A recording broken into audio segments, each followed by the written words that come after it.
ఈ సభలు నిర్వహించినటువంటి తోటి జత పనివాడును తమ్ముడు దైవజనుడు ఆండ్రూస్కి, కుటుంబానికి, సంఘాలకు నా హృదయపూర్వక వందనాలు, శుభాలు తెలియజేస్తూ ఉన్నాను. పిల్లారా, అంచు దినాల్లో, ఆఖరి దినాల్లో ఉన్నాం. మనందరము కూడా ఎదురు చూస్తున్నాం యేసుక్రీస్తు యొక్క రెండవ రాకడ. ఆ రాకడ కొరకే ఇదంతా చేస్తున్న ప్రయాసం.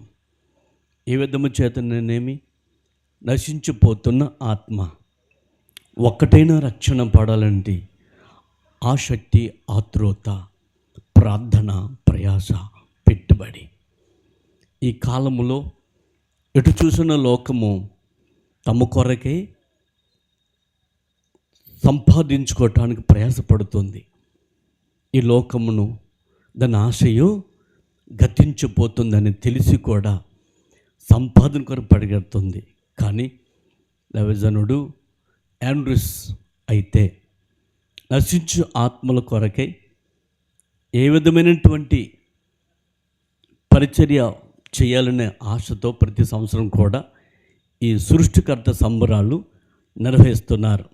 2, 1 నశించు ఆత్మ రక్షణ పొందాలి.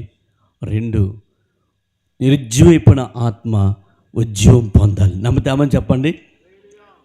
నశించు ఆత్మలు రక్షణ పొందాలి, నిర్జీవము అయిపోయినటువంటి ఆత్మలు ఉజ్జీవం పొందాలి. ఇది మంచి ఆలోచన. ఆఖరి దినాల్లో చేయవలసినటువంటి పరిచర్య అది చేద్దాం. పరిశుద్ధ గ్రంథములో అపోస్తుల కార్యాలు 20 అధ్యాయంలో 1-2 మాటలు చదివి నేను ముగించాలని ఆశపడుతున్నాను. ప్రతి ఒక్కరు కూడా పరిశుద్ధ గ్రంథం తెరవదాం. అపోస్తుల కార్యాలు 20 అధ్యాయంలో ప్రాముఖ్యమైనటువంటి విషయాన్ని నేను చెప్పాలని ఆశపడుతున్నా.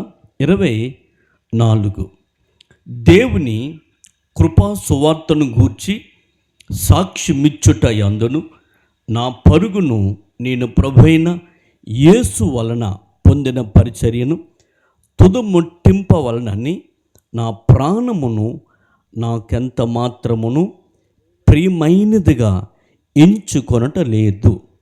ఎందుకు అంటే, ఇదిగో దేవుని రాజ్యమును గూర్చి ప్రకటించుచు నేను మీ మధ్యను సంచరించుచు ఉంటిని. ఈ సభల ద్వారా మీలో ఎవరును ఇక మీదటను నా ముఖము చూడరని నాకు ఇప్పుడు తెలియను. ప్రభునందు పిల్లరా, ఈ యొక్క సభల, ఈ యొక్క కూటములు ఎందు నిమిత్తమంటే ప్రభు యొక్క రాజ్యము సమీపించుచున్నది. ప్రభు రాజు ఈ లోకముకు వస్తున్నాడు. ప్రభులకు ప్రభువుగా, రాజులకు రాజుగా, లోకమును ఏలే ఏకైక దైవముగా, రక్షకుడిగా వస్తున్నాడు అని చెప్పుటకే ఈ సభలు, ఈ కూటాలు, ఈ సృష్టికర్త సంబరాలు నిర్వహించటంలో ఎటువంటి సందేహం లేదు కదా. అదే కదా కాన్సెప్ట్. నశించు ఆత్మ రక్షణ పొందాలంటే మనము కొంత ప్రయాసపడాలి. సమాజమునకు అందుబాటు ఉండేటువంటి సువార్త ప్రకటించాలి. సమాజమును ఆకర్షించేటువంటి సువార్త ప్రకటించాలి. అదే సువార్త అంటే అంచెదినములో దేవుని కృప సువార్త. దేవుని కృప సువార్త ద్వారా ముందుగా సాక్షించబడినటువంటి తమ్ముడు చాలా చక్కటి విషయాలు చెప్పాడు. నిజమే, ఈ లోకం అహిక విచారాల్లో తిండి కొరకు, తాగుడు కొరకు లోకం ప్రయాసపడుతుంది. అయినా సరే విచారాలు ఇచ్చుగా ఉన్నవి. ఈ పోవాలంటే ప్రయాసపడి భారం మోస్తున్న సమస్త జనులారా యేసు యొద్దకు రండి, ఆయన మీకు సమస్త విచారములను నుండి విముక్తి కలుగుతుంది. ఆమెను చెప్దామా?